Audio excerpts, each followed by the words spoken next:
Man, what's good, YouTube, man? It's your boy, man, Jay. Really silly, man. Hey, why you looking at me like that, man? Come on, man. You ain't happy to see me. You not happy to see me? Did you miss me? You know what I mean? But no, I don't, man. Make sure y'all follow my Twitch, man. Subscribe to my second channel, man. Link in the description down below. Everything you know about your boy Jay is in the description down below, man. You know what I'm saying? But no, we got unnerving encounters on roads at night. You know one thing about me, I like driving in the nighttime. I'm not gonna lie. My only fear, bro, about driving in the nighttime is deers. I'm gonna keep it real, bro. That is my only fear, because it's like it's so unexpected, and it's like deers just don't care. It's like they just want to get hit. You know what I mean? So it's like I got insurance on the whip, but God, I ain't trying to go through all that. You feel me? So that right there be my only fear when it comes to driving at the night. You know what I'm saying? Nighttime. But and I'm not gonna lie, but I really love driving, you know, especially in my Charger, bro. Roscoe, my most prized possession. Still got to get it fixed up a little bit, you know what I'm saying? But other than that, man, Roscoe, man, I love my car, man. I'm gonna keep it G with you, you feel me, man? Just it been with me through thick and thin, man. You know what I'm saying? Shout out to Roscoe. Roscoe, you outside right now. Shout out to Roscoe. You know what I mean? But anyways, this is your boy Jay, man. New viewers, new subscribers. Y'all do want to go watch all my scary reactions. It is in the playlist section. The playlist section is called it's called Scary Reactions. You're not gonna find every reaction. You know what I'm saying? You're not gonna find the ones you're looking for. Got over 2,000 videos. So I got in the playlist section for you. 18th, 2021. April 18th, 2021. An Australian man named Mitch Cooney was driving down the Hume Highway in Bardia, Australia. Swear, Mitch. He was returning from a racing event and heading home to Gold Coast City when, completely out of nowhere, he saw a childlike figure standing in the middle of the road. The figure was wearing a blue parka, and from the few seconds he was in view, it looked like he was trying to cross the highway. Now, Mitch was driving at nearly 60 miles an hour, or around 96 kilometers per hour. He was also towing a large toy hauler behind his car. Trying to brake or suddenly move out of the way in these conditions would have certainly resulted in a devastating accident, so Mitch had no choice but to keep driving. Fortunately, he managed to avoid the mysterious figure. It just came out of... Fearing the safety of a potential child wandering the Hume Highway, his mother, who was also with him at the time, contacted the Australian police almost seconds later. The officers online assured them that they were putting patrols out immediately. However, Mitch couldn't stop thinking about what he saw. Bro, look at this! Trying to do everything he could, he called the police again at 8:29 p.m. and offered the dashcam footage he'd captured of this figure. But to Mitch's surprise, the officers told him that they swept the area and actually found a young child matching the description he provided. For real? He was being returned to his home as they spoke. Bruh. What a child was doing in the middle of a highway at night, miles from the nearest civilization. That is a child? What? What is this man doing out here in the middle? Bro, you was this close to death. Oh my God. Do y'all not know how dangerous that is? Bro, you on the you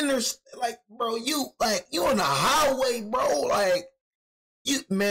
Boy, the Lord was protecting you that day, boy. That man supposed to have been dead. Man, you gotta understand the dark time, bro. You can't see until you come up.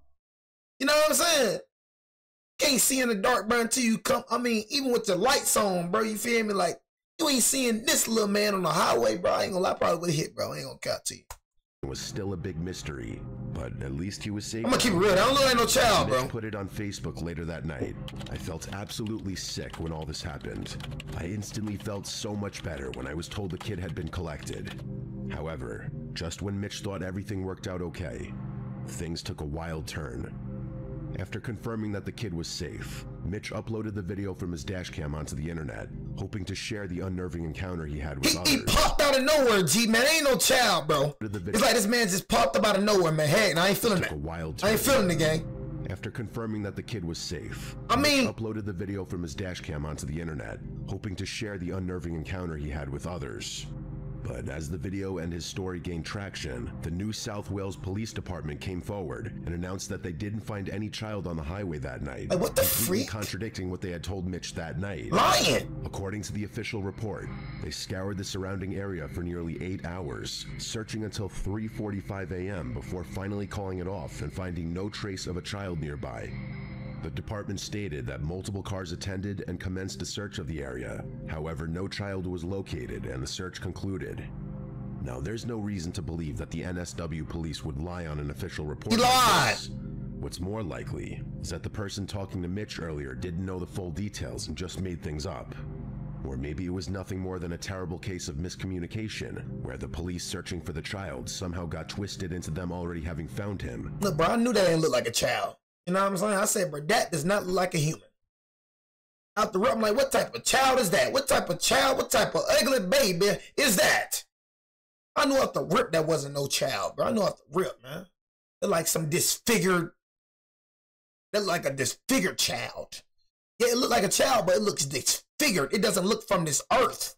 But if the child was never Look at this. What happened to him? What the frick is this? That's not no child, bro. It could be anything. Look at the head. Maybe its parents noticed their kid missing and took him back home.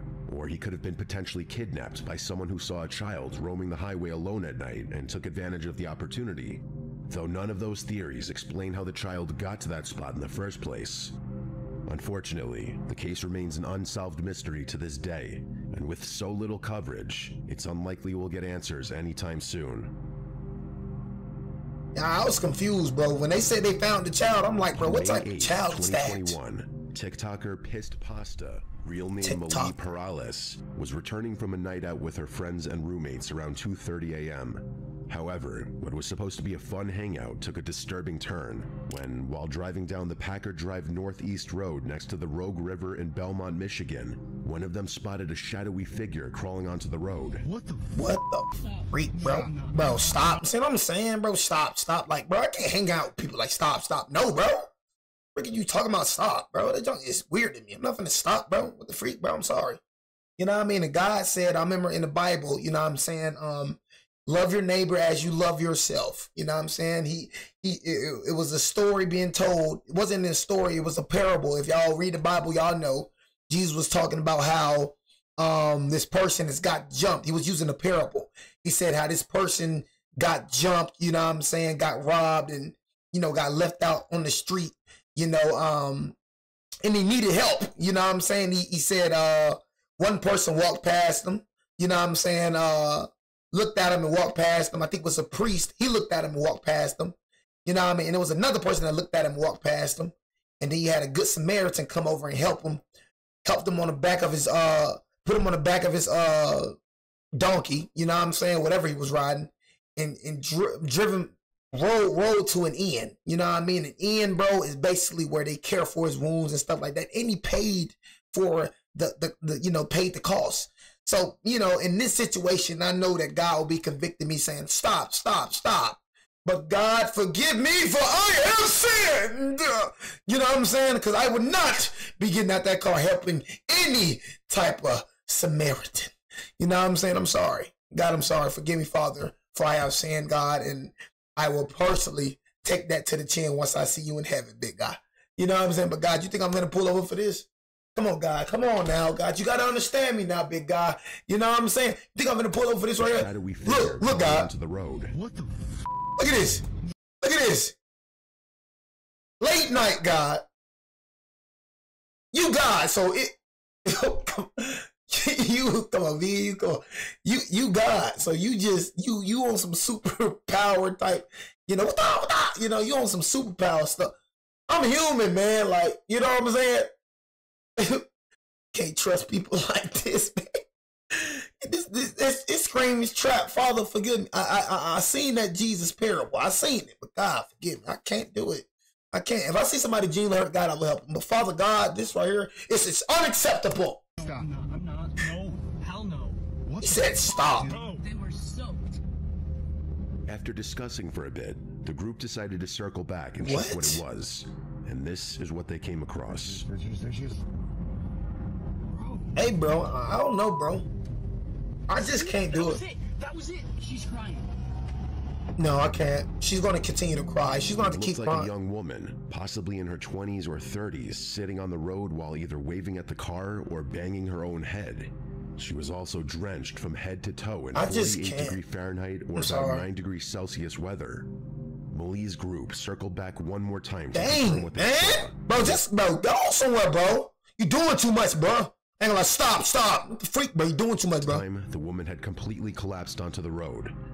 By this point, Mali and her friends had realized that this woman was likely in dire need of medical assistance. Yeah, you probably gotta help her. There was also a chance that this was a setup can't do for it. a That was saying, yeah, I can't do it. I can't help you. No, I can't. It's like as bad as I want to help you, I can't do it, man. I'm sorry. That's what I'm saying, but I feel like you're trying to set me up. I'm sorry. It's just very weird that a person that is sketchy as free. I'm sorry. I can't do it, bro. Even in my mind, I'm like, I should help her. I promise you I will not help you. I promise you. In my mind, I'm gonna say, yeah, you should help. But my mind is telling me, yeah. I don't know how to sing like that, so y'all go with it. My mind is telling me, yes. But my body is telling me, no. You know what I'm saying? My mind is saying yes. But my body is telling me, no. You know what I'm saying? My mind telling me yes, my body saying, heck no. You know what I'm saying? So just guess what Jacob gonna do? Start the lot. I'm gonna start the lot. You feel me? I don't give a dang what my mind saying. We gonna ignore that mind tonight. We gonna ignore that mind tonight. We ain't going. I'm sorry. It's weird to me how a person is in the middle of the road at late at night. You're trying to set me up. Robbery. So they made the smart choice and called 911 without getting out of their car. Look. The first responders and the police arrived shortly after and took her to a nearby hospital. Oh, it wasn't a setup. Mali returned to the spot they found her a few hours later. Is that piss? It was still wet from the water dripping from her clothes. I think that's piss. More importantly, she also found dig marks on the roadside near the river, suggesting that the woman had likely fallen in and swam out onto the road just minutes before Mali's group passed by. After some investigation, the police also found her car parked behind a house near the river. In other words, she most likely fell into the river on the east side and managed to swim all the way across to the other side. Inquiring about shoot, she really needed help. Oh shoot, she wasn't trying to. I'm sorry, man. And that make me like feel bad, bro. Cause like, bro, like it be people that really be needing help, but it's so much evil and so much bad in this world. It messes it up. It messes it. Shout out, good God Almighty, man. It messes it up, man. You know what I mean? It messes it up for the people that actually need help. Because it's like in my mind, it's like, dang, I want to help, but dang, what if you try to set me up? I feel like a lot of people be wanting to help people. People just don't trust people, bro. I ain't gonna lie, and I can't blame them. You know what I'm saying? How many times we see a person trying to help somebody and then it turns out to be a setup or a robbery? You know what I'm saying? People just ain't genuine anymore, gang. You know what I'm saying? Anymore. I don't think people be genuine at all. We can go all the way back to the 1950s, man. This junk been evil. You feel me? So it's just like, bro, it's like me not helping you. It's not like I'm not a good person. It's just me just like knowing how the world is. You would think that the world will appreciate good people, but it uses good people. The world uses good people. The world kills good people. The world mistreats good people. You would think that the world would appreciate good people, but bro, it's the opposite. You know what I'm saying? So it's like, if you a sheep, you're going to get ate out here. This world is filled with a bunch of wolves. You got to have a little wolf in you. If you just straight sheep, man. If you straight sheep, you ain't got no wolf in you. Oh man, it's just GG's. The group for this neighborhood ain't gonna make it out that she had actually interacted with some of the residents earlier that day, though her interactions were unnerving to say the least. Saw this person between Van Dam and Packer Woods around 10:15 p.m. Friday. Asked her if she needed help, to which she responded no. Another quote. There's another report by a guy on Douglas Street in the Westsiders uniforms page who had a similar situation with a woman walking into his home this week. She walked right into someone's house yelling, hello, hello, hello, then just left. She was wandering the backyard too. See what I'm saying? Though who she was and how she ended up there is still a mystery. She insane. Over the next few days, she recovered enough to tell investigators that she was from Kalamazoo, a town that's over 60 miles away from where she was found. But she didn't have any memory of ever driving to Belmont, which sounds strange at first, but actually has a surprisingly plausible explanation. You see, this woman was a 28-year-old Chinese student named May, who went missing from Kalamazoo on May 6th, 2 days before she was discovered in Belmont. Before going missing, she also told her friends that she felt like she had a stalker. Upon hearing this, one of the first theories that comes to mind is that maybe she was kidnapped and then thrown into the river by this stalker. But it's important to note that according to the few witnesses in the police investigation, she drove to Belmont on her own. It's unclear whether this stalker was even real or not. However, the stress of feeling like she was constantly being watched likely messed with her mental state and triggered a dissociative fugue state, which, for those who don't know, is a mental condition where the person forgets who they are and often starts doing things they otherwise wouldn't do. Some even go as far as moving to other cities and building new lives before they snap out of the state and come to their senses. What makes this already unsettling condition even worse is that the patient usually doesn't remember what they did during that fugue state either, and that's what likely happened to May.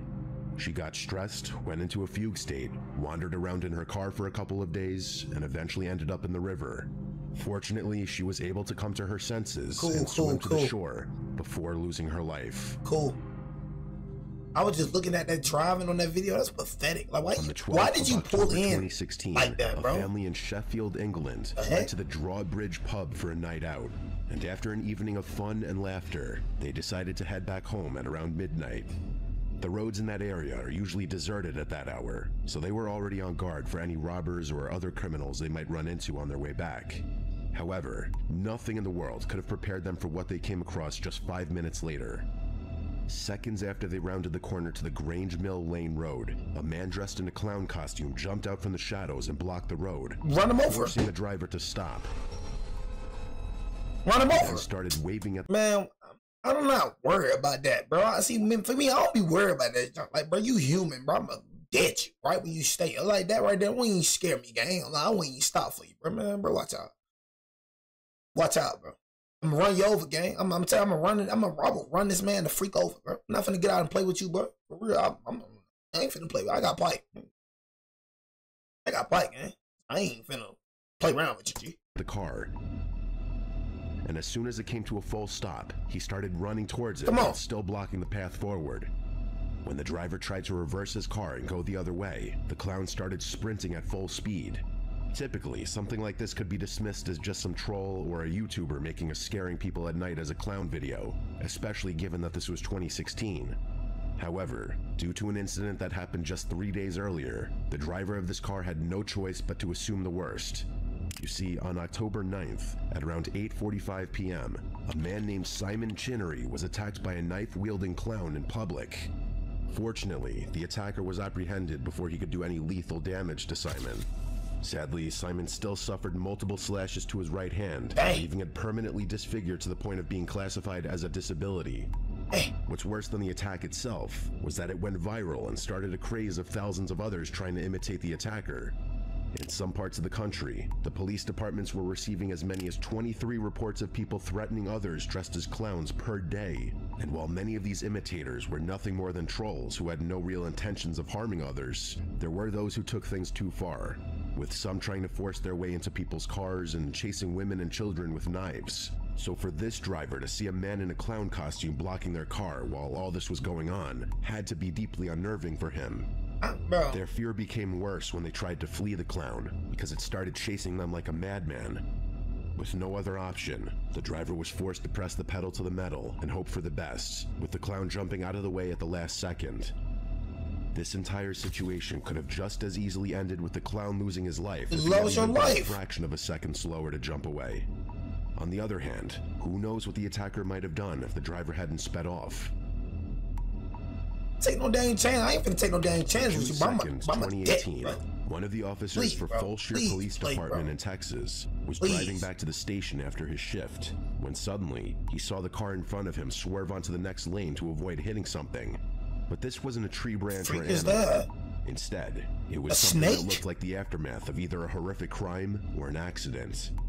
A woman in a blue shirt was lying down horizontally across the road and was completely still, suggesting that she was either unconscious or dead. What the? Maybe someone decided to dump the body in the middle of the road after committing the crime.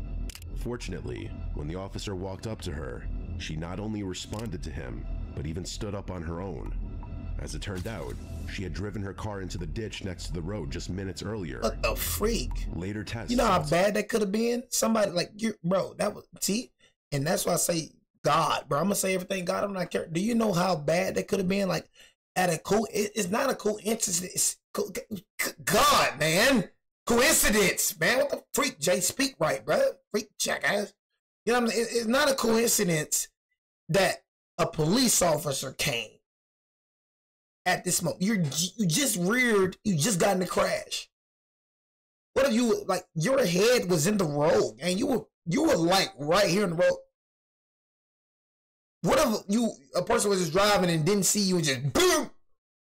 You know what I'm saying? Stuff like that is why I say, yeah, God uses people, man. I'm trying to tell you. It's not a coincidence that the police officer came at this moment, man. It's designed this way. It happened this way for a reason. Because if that was any other driver, I promise you, she would have been dead. Her head is in the middle of the dang road.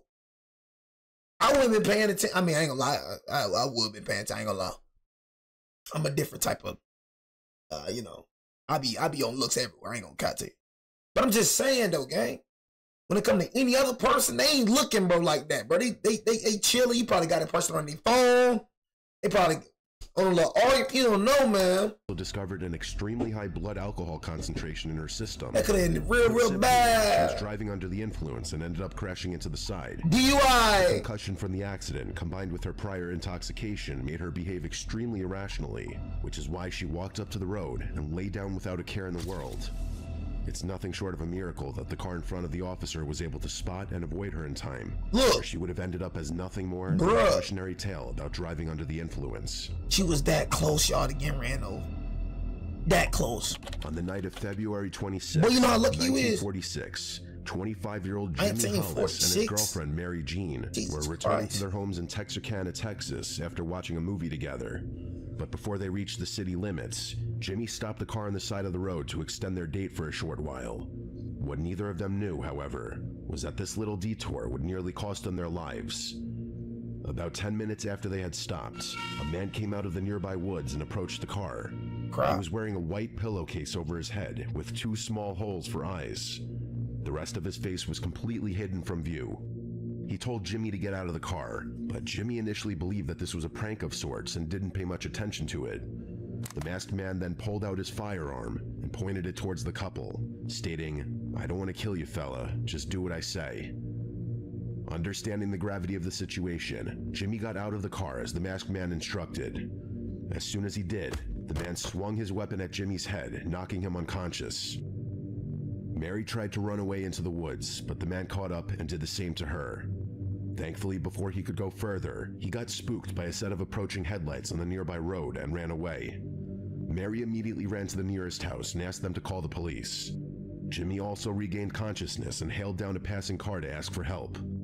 However, by the time the police arrived on the scene to investigate, the man had vanished without a trace. Jimmy and Marie were taken to the hospital where it was discovered that the strike had fractured Jimmy's skull in multiple places. Fortunately, he was able to recover without any lasting injuries and describe what he remembered from that night. Both he and Mary gave the same statements about the overall build of the masked man, that he was around 6 feet tall and fairly slender. But for some reason, the two couldn't agree on his ethnicity. Jimmy insisted that he was a Caucasian, while Mary stayed adamant that he was of African origin. This contradiction, along with the seemingly unprovoked nature of the incident, led investigators to incorrectly believe the couple knew the man and were simply trying to protect him. What they didn't realize was that while Jimmy and Mary survived to give a description, the next couple wouldn't be as fortunate. What? About a month later, on March 24th, a man was driving down a secluded road on the outskirts of Texarkana when he noticed a car parked on the road ahead. From a distance, it looked like a young man was sleeping in that car, slumped over on the steering wheel. However, as the driver got closer, he suspected that something wasn't right. So he pulled over to the side and walked up to the other car to try to wake him up, only to come to a scene far more horrific than he could have ever imagined. See? Put simply, the young man had already passed away long before the driver stumbled across. Now you see what I'm saying? See what I'm saying? This is why people don't help people. People like this ruin it for people that needs help. This is what I'm thinking that you gonna try to do to me. You on the side of the road, you need help. This is what I'm thinking, you setting me up. See what I'm saying? I'm sorry, and it's just the way the world is, bro. I'm sorry, bro. You feel me? I want to help you, bro. I want to be a good Samaritan to you. I really do. But I just don't trust you, gang. I believe you're setting me up. This doesn't feel safe. Doesn't feel right. I'm sorry, bro. I just, for me, bro, I help people all the time. I give money to homeless people. I even drove an old lady home. You know, I could just tell when somebody really good. Like I told you, I got a spirit of discernment. I can tell when somebody like really, you know what I'm saying? I help people. I love helping people. But certain situations, if it don't feel right to me, I'm just not doing it. You know what I'm saying? And that's just point blank period, man. He also noticed a woman in the backseat who had sadly suffered the same fate. Police were called to the scene, and they quickly identified the two as Richard Griffin and his girlfriend Polly Ann Moore. Both were killed with shots to the head. Unfortunately, the only evidence investigators were able to gather from the crime scene was a single .32 caliber cartridge. While they didn't know it at this point, this incident was also the doing of the same man Jimmy and Mary had encountered a month earlier. The police finally made this connection on April 14th. Another couple encountered the same man while on an isolated road. Dang, he killed him too. They were killed with a firearm of the same caliber. Yeah, get him. News of these three incidents quickly spread through Texarkana. The serial killer. Residents on high alert. Fearing for their safety, most residents stopped driving at night entirely, while the remaining made sure to avoid empty roads at all costs. The masked man was also given the name of the Texarkana Phantom due to his inability to appear and disappear without a trace. And true to his name, he was becoming harder to track with each passing day, even after the FBI got involved. After 2 more months of fruitless searching, one of the investigators noticed that the vehicles were stolen shortly before each incident and were found abandoned not long after. Following this lead led to a man named Ewell Swinney, a car thief with 2 felonies to his name already. His height and build matched what Jimmy and Mary had described earlier. More importantly, when an officer tried to arrest him for the 3rd time for car theft, he claimed that he knew that the officer wanted him for more than stealing cars. Unfortunately, investigators weren't able to find any evidence linking Ewell directly to the 3 haunting road encounters. Luckily, his prior felonies allowed prosecutors to give the harshest punishment for his 3rd theft-related offense and sentenced him to life in prison. Dang. That being said... Life in prison? Oh, car theft? Dang. That junk did life in prison over car theft? That's crazy. Dang, man. Oh, it's felonies, whatever, but life? Stealing cars? Ewell continued to deny any involvement in the 3 incidents until his end in 1994, leaving the Texarkana Phantom encounters a somewhat unresolved mystery to this day. Crazy. On the 8th of January 2024, a truck driver was driving on a remote stretch of highway in Western Australia when at around 11 p.m., this driver had the most unnerving road encounter of his life. Nearly 62 miles south of Perth, he saw what looked like 2 people dragging something across the highway. They showed up almost out of nowhere, forcing the truck driver to swerve around them at a dangerous speed. But by the time he stopped the truck and looked back, they had already vanished into the surrounding darkness. Trying to set him up, see? Which begs the question, what were they dragging and why? Unfortunately, like the answer to both these questions is extremely ambiguous. For starters, it's extremely difficult to identify what exactly they were dragging. Going frame by frame, we can see what looks like the legs of another person wearing shorts and black shoes. So maybe the 2 people... I ain't gonna lie, they probably... It looked like they was trying to help him, and it looked like they was using that light to get people's attention. So, yeah, it definitely looks like... It don't look like it is what it is, like it was what it was. It looks like something happened to bro. And they trying to get him out the street. And they using that light to, you know what I'm saying, gets people's attention. You know what I'm saying? That, you know, get people's attention, you feel me? People were trying to hide the primary evidence of their horrific crime. Or they probably did kill him. It looked more like an animal or something in between. It could even be a life-sized plush, though that doesn't explain its very human-like proportions. Oh no. Regardless of what it was, however, an equally important question is why 2 people would drag something across a highway. Why they would have a light though? What they try to do it in the dark? 2018. Why they was using a the light? driver from New York shared the terrifying encounter he had with an angry man on Long Island.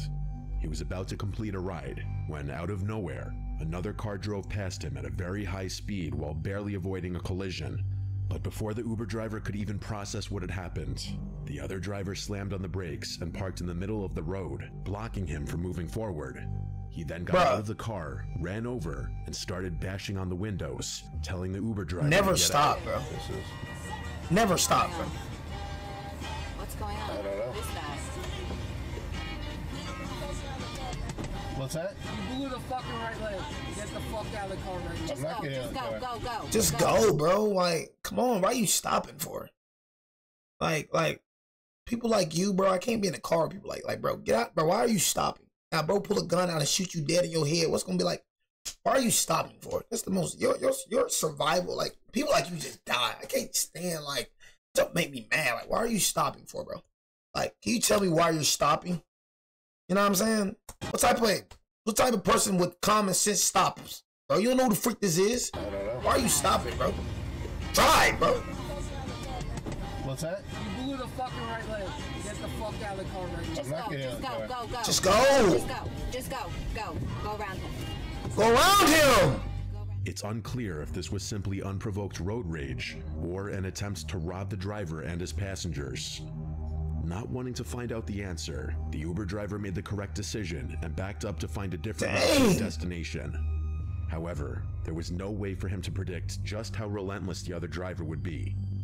As soon as the Uber driver changed routes, the other driver got in his car as well and started chasing him no matter where he went. Things went from bad to worse as they approached a red light, which would have given the other driver a chance to catch up and do something terrible before the police arrived. But in a remarkable stroke of luck, the Uber driver found a cop already waiting on the other side of the intersection. They were able to explain the situation to the officers, resulting in the other driver getting arrested for driving while intoxicated. Stopped the car, got into the car, was trying to fight with me. So I backed up and turned around, and then he was pursuing me. And these girls Call 911. These girls called 911, and the officer pursued him. Put simply, the other driver wasn't thinking clearly and could have been armed. If the Uber driver had panicked when he first approached, all three of them might have lost their lives. Nah, I ain't gonna lie. That right there would have been very dumb if you came up to my car gang. I'm keep it you, bro. That would have been very dumb of you. I'm gonna keep it. Like you right here, you better get yourself in control. You come up to somebody's car like that, bro. Like, that's very dangerous, bro. I'm not gonna lie. It would have been very dangerous for you. I ain't gonna lie to you. Come up my car like that. You know what I'm saying? I'm gonna keep it a buck. I ain't finna play with you. Bow, bow, bow.